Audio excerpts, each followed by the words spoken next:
Dear learners, আজকে আমরা honours চতুর্থ বর্ষের মডার্ন অ্যাস্ট্রোনমি অর্থাৎ আধুনিক জ্যোতির্বিজ্ঞান এই সাবজেক্টের পেইড কোর্সের প্রথম অধ্যায়ের আমরা বেসিক কিছু আলোচনা করব। তো প্রথম অধ্যায়টা হচ্ছে আমাদের আধুনিক জ্যোতির্বিজ্ঞানের মহাকাশ গোলক বা খগোলক এই অধ্যায়ের নাম। টোটাল এখানে তুহিন প্রকাশনী বই থেকে আমরা ক্লাসগুলো করব। তুহিন প্রকাশনী বইয়ে টোটাল চ্যাপ্টার আছে আমাদের 15টি। তো এই 15টা চ্যাপ্টারের মধ্যে আমাদের 3-4টা চ্যাপ্টার থেকে প্রশ্ন আসেই না, মানে প্রশ্ন হয়ই না। তো ওই 3-4টা চ্যাপ্টার আমরা বাদ দিয়ে বাদ বাকি চ্যাপ্টারগুলো আমরা সলিউশন করার চেষ্টা করবো ইনশাল্লাহ। তো চলুন আমরা কথা না বাড়িয়ে শুরু করে দিই আজকে প্রথম অধ্যায়ের প্রথম লেকচার। তো প্রথম অধ্যায়টা হচ্ছে মহাকাশ গোলক বা খগোলক। আমি এখানে চ্যাপ্টার 1 লিখছি মহাকাশ গোলক বা খগোলক। মহাকাশ গোলকটাই হচ্ছে একটা খগোলক। এখানে আমি খ লিখতে ভুলে গেছি। খগোলক মানে কি? মহাকাশ গোলকটাই হচ্ছে খগোলক, অর্থাৎ যে গোলকের ব্যাসার্ধ আমরা অসীম পর্যন্ত চিন্তা করতে পারি সেটাই হচ্ছে মহাকাশ গোলক, আর সেটাকে আমরা বলি খগোলক। ওকে, আচ্ছা আমরা আগে গোলকের সংজ্ঞাটা দিই। গোলক হচ্ছে কি? শূন্যে একটি নির্দিষ্ট বিন্দু থেকে সমদূরবর্তী বিভিন্ন বিন্দু সমূহের সঞ্চার পথকে গোলক বলে। শূন্যে একটা নির্দিষ্ট বিন্দু থেকে। আচ্ছা আমি যদি একটা চিত্র অঙ্কন করি তাহলে বুঝতে আরও সুবিধা হবে। আমি এখানে একটা গোলক অঙ্কন করতেছি।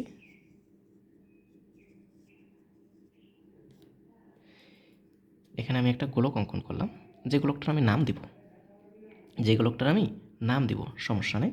তো এই গোলকের এটা হচ্ছে আমাদের কেন্দ্রবিন্দু, এই বিন্দুটা, অর্থাৎ এটার নাম আমি দিলাম ও। ওকে, এটার নাম আমি দিলাম ও।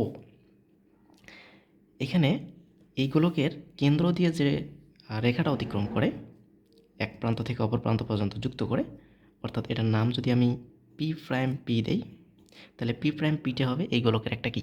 ব্যাস। ওকে, এই গোলকের একটা হবে ব্যাস।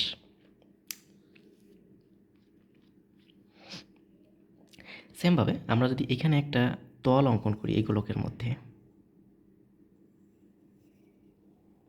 এখানে আমি একটা তল অঙ্কন করলাম যেটার নাম দিলাম আমি এবি। তো এবিটাও হবে একটা গোলকের কি? ব্যাস হবে। এবিটাও গোলকের ব্যাস হবে, কেননা এটা এই কেন্দ্র দিয়ে অতিক্রম করতেছে, অর্থাৎ গোলক পৃষ্ঠের যে কোনো বিন্দু থেকে কেন্দ্রগামী অপর প্রান্ত পর্যন্ত অঙ্কিত সরলরেখাকে ব্যাস বলা হয়। গোলক পৃষ্ঠের যে কোনো বিন্দু থেকে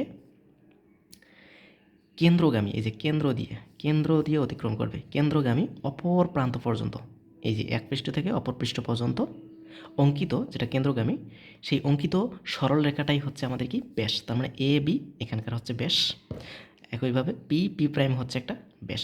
তাহলে এখানে আমি গোলকটার নাম দিতে পারি A P B P prime, অর্থাৎ গোলকটার আমি নাম দিতে পারি A P B P prime. Okay, এটা আমি নাম দিতে পারি যে A P B P prime হচ্ছে একটা কি? গোলক। A P B P prime গোলক।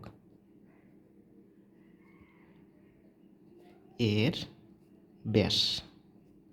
ব্যাস কি হবে? একটা হবে পি পি প্রাইম ও এ বি, এটা হচ্ছে আমাদের গোলকের ব্যাস। আমি এখানে যদি আরেকটা তল অঙ্কন করি, দেখেন এখানে এটা হচ্ছে আমাদের মহাবৃত্ত। গোলকের কেন্দ্রগামী আমাদের যে ব্যাসটা আছে, এইখানে যদি আমরা তল অঙ্কন করি সেটা অবশ্যই ওই ব্যাসের সাথে লম্বভাবে থাকবে। একইভাবে আমি যদি এখানে আরেকটা গোলক চিন্তা করি,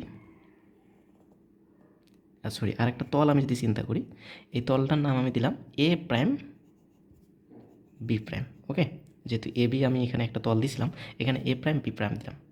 তো এ প্রাইম বি প্রাইম এটা হচ্ছে আরেকটা তল। এই তলটাও কিন্তু এই ব্যাসটার সাথে, অর্থাৎ এই যে আগেরটার সাথে লম্বভাবে থাকবে।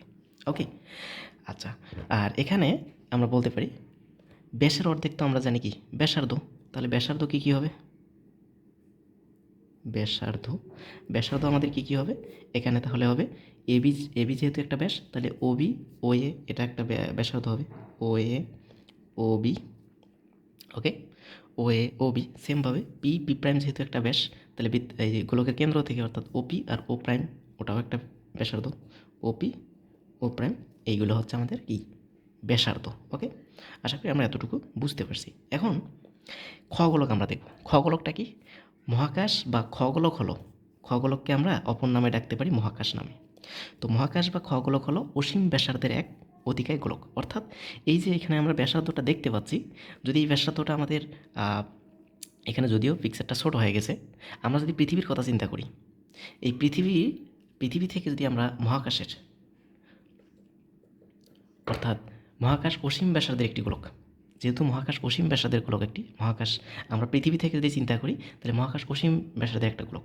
সুতরাং আমরা যেখান থেকেই আকাশ দেখি না কেন, ওই বিন্দুটাই এই মহাবিশ্বের কেন্দ্র হিসেবে বিবেচনা হবে। আমি যদি পৃথিবী থেকে মহাকাশটা দেখি তাহলে আমাদের এই পৃথিবীটা হচ্ছে কেন্দ্র।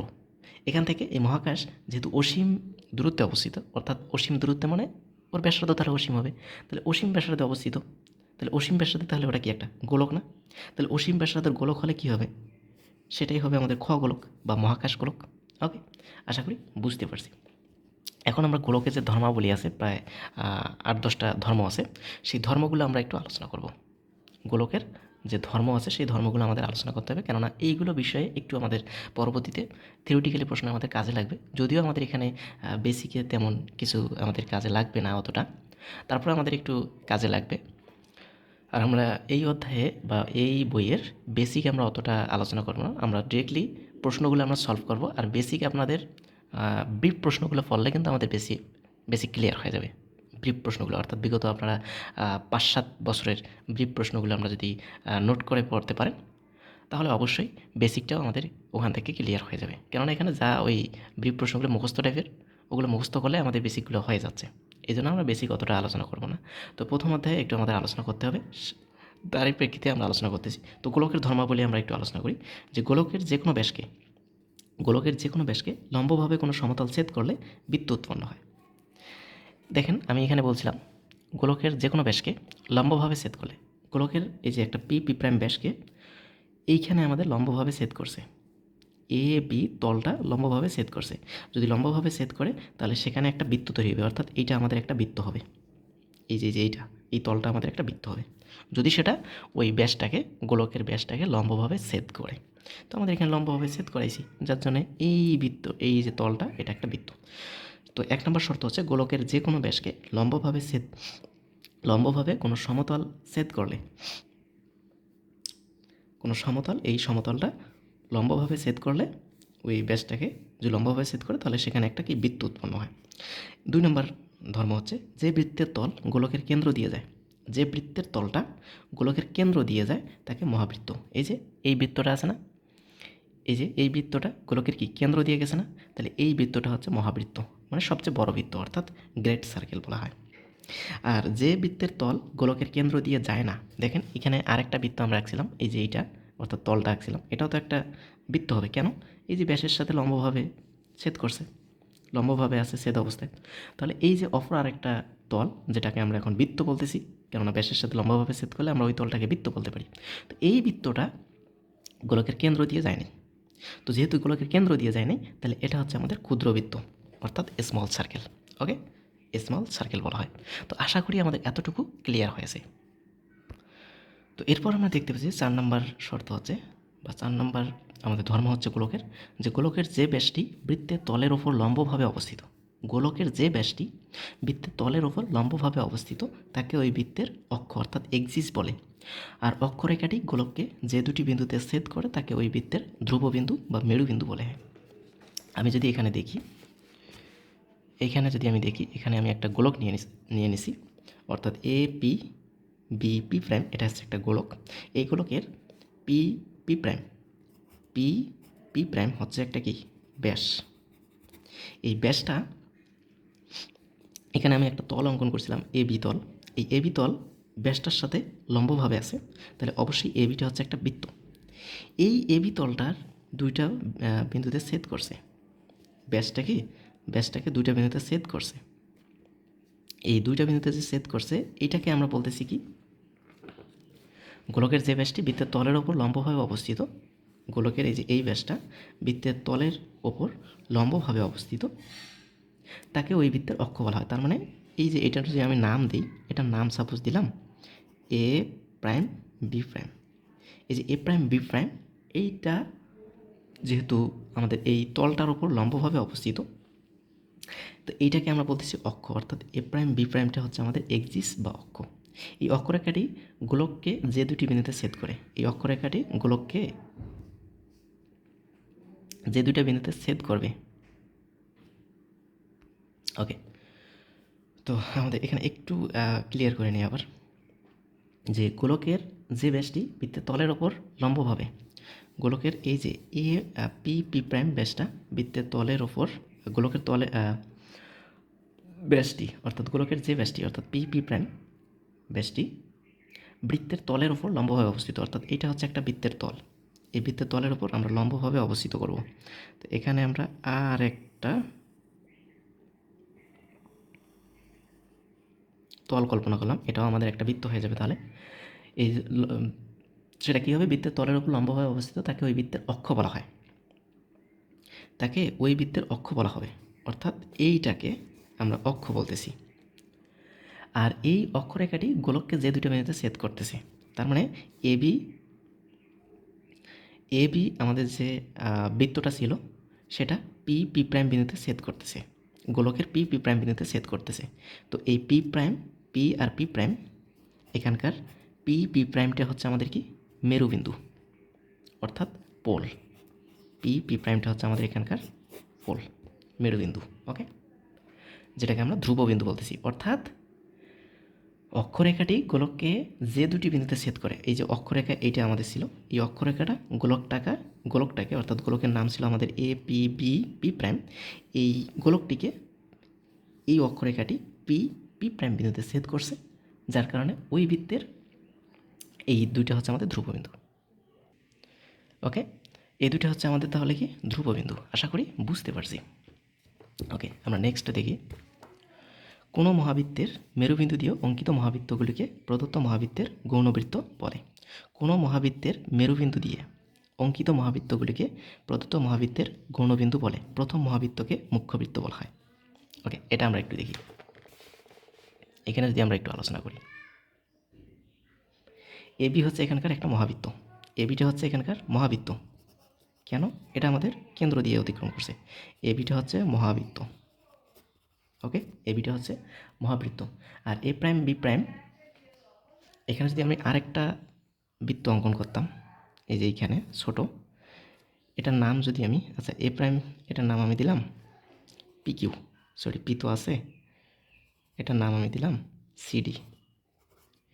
এই সিডি আমাদের যে তলটা থাকতেছে, এটা আরেকটা বৃত্ত। এই বৃত্তটাকে আমরা বলবো তখন কি ক্ষুদ্রবৃত্ত, কেননা এটা ছোটো, কেন্দ্র দিয়ে অতিক্রম করেনি, এটা হচ্ছে ক্ষুদ্রবৃত্ত। ওকে, আর এখানে পি পি প্রাইম হচ্ছে আমাদের কি একটি গৌণবৃত্ত, কেননা এই বৃত্ত বাদ দিয়ে এটা যেহেতু মহাবৃত্ত, এই মহাবৃত্ত ব্যতীত আরও কোনো যদি বৃত্ত আমাদের কেন্দ্র দিয়ে যায়, সেগুলোকে আমরা গৌণবৃত্ত বলে থাকি।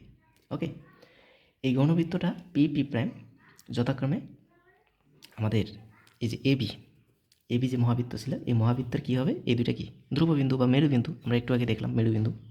ওকে, একই গোলকের ওপর অবস্থিত সকল মহাবৃত্তের ব্যাস একই গোলকের ওপর অবস্থিত, এই গোলকের ওপর অবস্থিত সকল মহাগোলকের ব্যাস, সকল মহাগোলক তো না, সকল মহাবৃত্তের ব্যাস, অর্থাৎ এই যে এটা একটা মহাবৃত্ত, এরকম আরও যদি আমাদের মহাবৃত্ত হয়, তাহলে সবগুলোর ব্যাস কি একই হবে, এবং উহা গোলকের ব্যাসার্ধের সমান। তাহলে গোলকের ব্যাসার্ধের সমান হবে অবশ্যই, এর গোলকের ব্যাসার্ধ যা হবে ওই মহাবৃত্তটার ব্যাসার্ধও তাই হবে।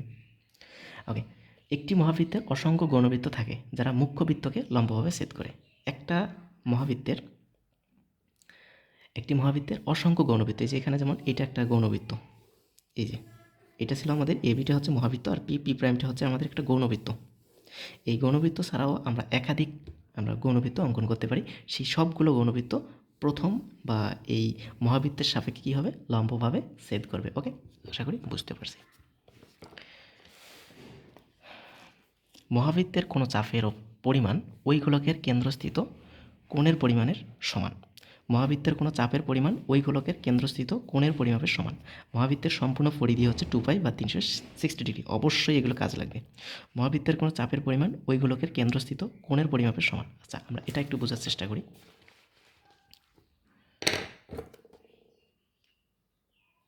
মহাবৃত্তের কোনো চাপের পরিমাণ, আমি যদি এখানে একটু চিন্তা করি, এই যে কেন্দ্র থেকে আমি এখানে নাম দিলাম ই এফ, ওকে, EF আমি নাম দিলাম।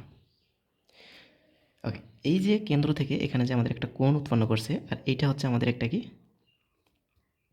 ওর অতিক্রান্ত দূরত্বটা, অর্থাৎ চাপ। এটা এই কোণের চাপ হচ্ছে আমাদের EF। তো মহাবৃত্তের কোনো চাপের পরিমাণ, এই চাপের পরিমাণটা এই কোণের কি হবে, চাপের পরিমাণটা ওই গোলকের কেন্দ্রস্থিত, এই গোলকের কেন্দ্রস্থিত কোণের পরিমাপ, এই যে কোণের পরিমাপ এইটার সমান হবে এই চাপটা। অর্থাৎ আমি এখানে বলতে পারি EOF, কোণ EOF এইটা হবে আমাদের এই চাপের পরিমাণের সমান, অর্থাৎ চাপ EF। ওকে, মহাবৃত্তস্থিত গোলকের কেন্দ্রে গোলকের কেন্দ্রস্থিত কোণটা হবে এখানে আমাদের যে চাপটা তৈরি করছে EF, এই চাপের পরিমাণের সমান। ওকে, আশা করি বুঝতে পারছি। ওকে, আর সেই মহাবৃত্তের সম্পূর্ণ পরিধি কিন্তু হচ্ছে আমাদের 2π বা 360 ডিগ্রি, অবশ্যই মাথায় রাখতে হবে। ওকে, নেক্সট আমরা দেখি, কোনো গোলকের উপর অবস্থিত দুইটি বিন্দুর কৌণিক দূরত্ব ওই বিন্দুদ্বয়ের কেন্দ্র সংযোগকারী রেখা দ্বয়ের অন্তর্ভুক্ত কোণের সমান। কোনো গোলকের ওপর অবস্থিত দুইটি বিন্দুর কৌণিক দূরত্ব, কোনো গোলকের ওপর অবস্থিত দুইটা বিন্দুর কৌণিক দূরত্ব ওই বিন্দুদ্বয়ের কেন্দ্র সংযোগকারী রেখাদ্বয়ের অন্তর্ভুক্ত কোণের সমান। এই যে এখানে আমরা যখন দেখলাম এই যে কৌণিক দূরত্ব হচ্ছে আমাদের EF, এই EFটা হচ্ছে আমাদের কি, কোনো গোলকের ওপর অবস্থিত দুইটি বিন্দুর কৌণিক দূরত্ব হচ্ছে EF, ওই বিন্দুদ্বয়ের কেন্দ্র সংযোগকারী রেখাদ্বয়ের অন্তর্ভুক্ত কোণ, এই রেখাদ্বয়ের অন্তর্ভুক্ত কোণ এই যে এটার সমান, মানে আগেরটাই মতোই প্রায়। কিন্তু আমাদের আগে মনে রাখতে হবে মহাবৃত্তের সম্পূর্ণ পরিধি, অর্থাৎ এ যদি মহাবৃত্ত হয়, এই মহাবৃত্তের সম্পূর্ণ পরিধিটা হচ্ছে আমাদের কত, 360 ডিগ্রি। আমরা জানি মহাবৃত্ত এটা হচ্ছে একটা কি, বৃত্ত। তো বৃত্ত হলে কি, বৃত্তের কেন্দ্র 360 ডিগ্রি উৎপন্ন করবে, তাহলে পরিধি কি, অবশ্যই 360 ডিগ্রি। ওকে, এরপরে আমরা দেখি যে দুইটি মহাবৃত্তের অন্তর্ভুক্ত কোণ তাদের তলদ্বয়ের মধ্যবর্তী কোণের সমান। দুইটা মহাবৃত্তের অন্তর্ভুক্ত কোণ, দুটি মহাবৃত্তের অন্তর্ভুক্ত যে কোণ থাকবে, ঠিক আছে, দুইটা মহাবৃত্তের মাঝখানে যে অন্তর্ভুক্ত কোণ তৈরি করবে তাদের তলদ্বয়ের মধ্যবর্তী কোণের সমান হবে, সেই তলদ্বয়ের মধ্যবর্তী কোণের সমান হবে। অবশ্যই এগুলো একটু মাথায় রাখতে হবে, কেননা আমাদের প্রশ্নেও থাকতে পারে। যদি দুটি মহাবৃত্ত পরস্পর লম্ব হয় তবে তাদের একটি অপরটির ধ্রুববিন্দু দিয়ে গমন করে। ধ্রুববিন্দু মানে কি, মেরুবিন্দু দিয়ে গমন করবে। যদি দুইটি মহাবৃত্ত পরস্পর লম্ব হয় তো একজন আরেকজন লম্ব হলে তো অবশ্যই মেরুবিন্দু দিয়ে যাইতে হবে, মেরুবিন্দু দিয়ে না গেলে আমাদের সেখানে লম্ব হবে না। এই জন্যই সেটাই বলছে যে যদি দুটি মহাবৃত্ত পরস্পর লম্ব হয় তবে তাদের একটি অপরটির ধ্রুববিন্দু বা মেরুবিন্দু দিয়ে গমন করে। এরপরে কোনো মহাবৃত্ত হতে উহার ধ্রুববিন্দুর লম্ব দূরত্ব 90 ডিগ্রি। এটা তো আমরা জানি, মহাবৃত্ত হতে গেলে অবশ্যই ওই যে ব্যাসের সাথে অবশ্যই লম্ব অবস্থায় থাকতে হবে মহাবৃত্তরা। তো সেটাই তো বলছে, কোনো মহাবৃত্ত হতে উহার ধ্রুববিন্দুর অর্থাৎ মেরুবিন্দুর লম্ব দূরত্ব 90 ডিগ্রি হতে হবে। ওকে, আশা করি বুঝতে পারছি। এখন আমরা দেখব একটু গোলকীয় ত্রিভুজ। গোলকীয় ত্রিভুজ কি, এই অধ্যায়ের আমাদের মোস্ট ইম্পর্ট্যান্ট একটা টপিকস। গোলকীয় ত্রিভুজ আর পোলার ত্রিভুজ, এই দুটো বিষয় আমাদের অবশ্যই জানতে হবে। এই দুইটাই হচ্ছে আমাদের গুরুত্বপূর্ণ বিষয়, কেননা ম্যাথমেটিক্যাল টার্মে আমাদের ডিরেক্টলি কাজে লাগবে। কোনো গোলক পৃষ্ঠের ওপর যে কোনো তিনটি মহাবৃত্তের চাপ দ্বারা উৎপন্ন বক্রতলীয়, মানে বাঁকা, তো অবশ্যই বাঁকা থাকবে, বক্রতলীয় ত্রিভুজকে, এখানে ত্রিভুজ বলতে সাদামাটা ত্রিভুজ না, জেনারেল ত্রিভুজ না, বক্রতলীয় ত্রিভুজ, মানে বাহুগুলো একটু বাঁকানো টাইপের থাকবে। তো বক্রতলীয় ত্রিভুজকে গোলকীয় ত্রিভুজ বলে। আর গোলকীয় ত্রিভুজের বাহু এবং কোণ উভয়ই কোণের পরিমাপ দ্বারা শোষিত হয়। অর্থাৎ এখানে বাহুটাকেও আমরা অ্যাঙ্গেল হিসেবে শোষিত করি, কোণটাকে আমরা অ্যাঙ্গেল হিসেবে শোষিত করি। এর পরবর্তীতে আমরা যখন ম্যাথমেটিক্যাল টার্মগুলো আমরা সলভ করব, সেখানে অবশ্যই বাহুকেও আমরা অ্যাঙ্গেল হিসেবে ধরতেছি, কোণকেও আমরা অ্যাঙ্গেল হিসেবে ধরতেছি। ওগুলো আপনারা প্র্যাকটিক্যালি বিষয়গুলো বুঝতে পারবেন ম্যাথমেটিক্যাল বিভিন্ন থিওরিটিক্যালি প্রশ্নে। সেখানে আমরা বাহুগুলোকেও কোণ ধরতেছি, তারপরে কোণগুলোকেও আমরা কোণ ধরতেছি। কেন? এই গোলকীয় ত্রিভুজ হওয়ার কারণেই, অর্থাৎ গোলকীয় ত্রিভুজের বাহু এবং কোণ উভয়ই কোণের পরিমাপ দ্বারা শোষিত হয়। বাহুও কোণের পরিমাপ দ্বারা শোষিত হয়, কোণটাও কোণের পরিমাপ দ্বারা শোষিত হয়। আচ্ছা, আমি যদি এখানে একটু চিন্তা করি, আমি একটা ত্রিভুজ নেই,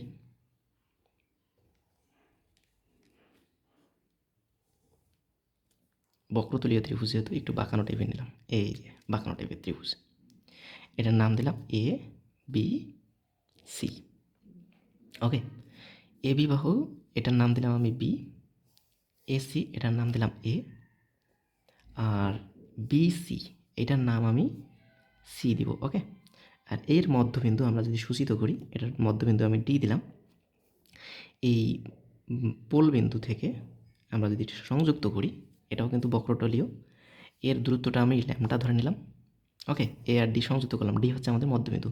যদি ডি আমাদের মধ্যবিন্দু হয়, সরি এটা এ এটা বি, এটা তার মানে আচ্ছা এটাকে আমরা সি দিই আর এটাকে আমরা এ দিলাম, অর্থাৎ বিসিটা এ বাহুর দৈর্ঘ্য। তো এ ডি যদি মধ্যবিন্দু হয় তাহলে এইটুকু হবে আমাদের a/2 আর এটুকু হবে আমাদের a/2। ওকে, আশা করি বুঝতে পারছি। তাহলে কোনো গোলক পৃষ্ঠের ওপর যে কোনো তিনটি মহাবৃত্তের চাপ দ্বারা, যে কোনো তিনটা এই যে মহাবৃত্তের চাপ দ্বারা, একটা হচ্ছে এই যে এবি, একটা হচ্ছে বিসি আর একটা হচ্ছে এসি, চাপ দ্বারা উৎপন্ন বক্রতলীয় ত্রিভুজ, এই যে বক্রতলীয় বাঁকানো টাইপের ত্রিভুজকে গোলকীয় ত্রিভুজ বলে। আর গোলকীয় ত্রিভুজের বাহু এবং কোণ, এই যে বাহু এখানে আমাদের হচ্ছে, বাহুগুলো হচ্ছে আমাদের ছোটো হাতের এ, ছোটো হাতের বি, ছোটো হাতের সি, আর কোণগুলো হচ্ছে আমাদের কি বড় হাতের এ, বড় হাতের বি, বড় হাতের সি। এই বাহু এবং কোণ উভয় কি কোণের পরিমাপ দ্বারা শোষিত হয়। ওকে, আশা করি বুঝতে পারছি। এখন আমরা দেখব পোলার ত্রিভুজ। পোলার ত্রিভুজ কি? দুইটি গোলকীয় ত্রিভুজ যদি এমনভাবে স্পর্শযুক্ত হয়, এমনভাবে সম্পর্কযুক্ত হয়, দুইটি গোলকীয় ত্রিভুজ যদি এমনভাবে সম্পর্কযুক্ত হয় যেন একটির শীর্ষবিন্দুগুলো যথাক্রমে অপর ত্রিভুজের বাহুগুলোর পোল হয়, একটার শীর্ষবিন্দু অপর ত্রিভুজের বাহুগুলোর কী হবে? পোল হবে, তবে পরস্পরের সাপেক্ষে ত্রিভুজদ্বয়কে পোলার ত্রিভুজ বলে। আমি যদি একটা প্রথম ত্রিভুজটা আমি যদি অঙ্কন করে নিই, অবশ্যই গোলকীয় ত্রিভুজ যেহেতু অবশ্যই বাঁকানো টাইপের থাকবে। এই যে বাঁকানো টাইপের ত্রিভুজ নিলাম, এটা হচ্ছে আমাদের এ বি সি ত্রিভুজ, এগুলো হচ্ছে আমাদের অ্যাঙ্গেল। আমি এখানে আরেকটা ত্রিভুজ নিব,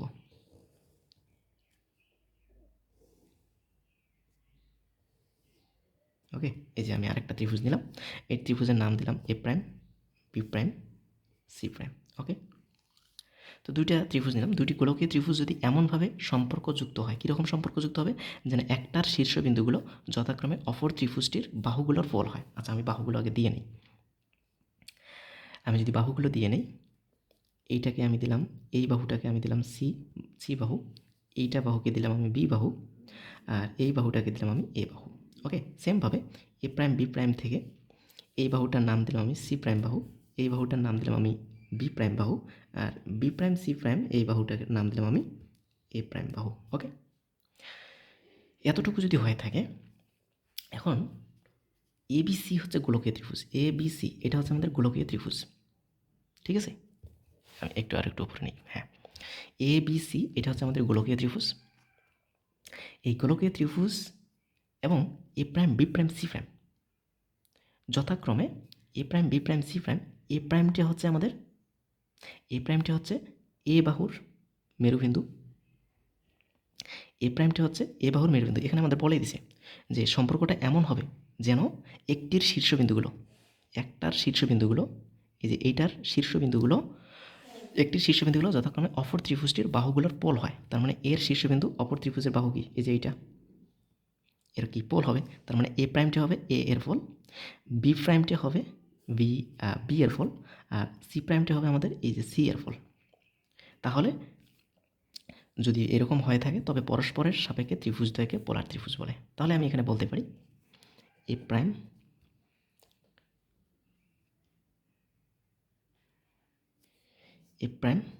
বি প্রাইম সি প্রাইম যথাক্রমে আমরা বলতে পারি ইহার বাহু, এ প্রাইমের বাহু, তাহলে এ হবে মেরুবিন্দু এ, বি প্রাইমের হবে আমাদের, বি প্রাইমের হবে এই যে অপর ত্রিভুজের বি, আর সি প্রাইমটা হবে আমাদের অপর ত্রিভুজের এই যে সি এর কি এত এর মেরুবিন্দু। ওকে, আশা করি বুঝতে পারছি, কেননা একটা ত্রিভুজের একটার শীর্ষবিন্দুগুলো যথাক্রমে অপর ত্রিভুজটির বাহুগুলোর পোল হয়, যদি পোল হয় মেরু হয় তবে পরস্পর সাপেক্ষে ত্রিভুজটাকে পোলার ত্রিভুজ বলা হবে। যদি এই কাহিনীটা হয়ে থাকে তাহলে একটা ত্রিভুজ অপর ত্রিভুজের পোলার ত্রিভুজ হবে। ওকে, তাহলে আমরা বলতে পারি এখানে A prime B prime C prime ত্রিভুজকে এ বি সি ত্রিভুজের পোলার ত্রিভুজ। তাহলে A prime B prime C prime এটাকে, এই ত্রিভুজকে এ বি সি এর পোলার ত্রিভুজ, পোলার ত্রিভুজ। ওকে, আর যদি পোলার ত্রিভুজ হয়ে থাকে, এখানে এবিসিকে মুখ্য ত্রিভুজ আমরা বলতেছি, কেননা এর সাপেক্ষে আমরা পোলার ত্রিভুজটা তৈরি করছি। তাহলে এবিসি এই ত্রিভুজ, গোলকীয় ত্রিভুজটি হচ্ছে আমাদের মুখ্য ত্রিভুজ বা আদি ত্রিভুজ, যেটাকে আমরা প্রিমিটিভ ট্রায়াঙ্গেল বলে থাকি। আর এই পোলার ত্রিভুজের বাহু এবং কোণগুলি আদি ত্রিভুজের কোণ এবং বাহুগুলির সম্পর্ক হয়। সম্পর্ক মানে কি? আমরা জানি যে দুটি কোণের যোগফল যদি 180 ডিগ্রি হয়, তাহলে একটা আরেকটার পরস্পর কি সম্পর্কণ, অর্থাৎ একটা যদি 100 ডিগ্রি হয়, অপরটা তাহলে অবশ্যই 80 ডিগ্রি হবে, কারণ 100 ডিগ্রির সম্পর্কণ হচ্ছে 80 ডিগ্রি, দুইজনে মিলে 180 ডিগ্রি। তাহলে দুটি কোণের যোগফল যদি 180 ডিগ্রি হয়, তাহলে কোণ দুইটা পরস্পর সম্পর্কণ। ঠিক আছে, তাহলে যেহেতু এখানে আমরা বলতেছি পোলার ত্রিভুজের বাহু এবং কোণগুলো, এই যে A prime B prime C prime, এই যে পোলার ত্রিভুজ, এই পোলার ত্রিভুজের বাহু এবং কোণগুলো কি হবে? আদি ত্রিভুজের কোণ, পোলার ত্রিভুজের বাহু হবে আদি ত্রিভুজের কোণ, এবং পোলার ত্রিভুজের কোণগুলো হবে আদি ত্রিভুজের বাহুগুলির সম্পর্ক।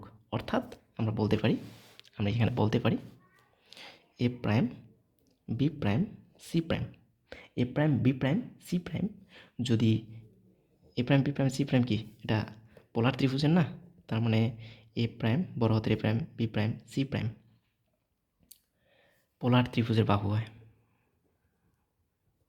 পোলার ত্রিভুজের বাহু। তো আমরা তো জানি A prime B prime C prime হচ্ছে পোলার ত্রিভুজ, তার বাহু হচ্ছে এ প্রাইম, আর একটা ছোটো হাতের বি প্রাইম, আর একটা হচ্ছে ছোটো হাতের সি প্রাইম।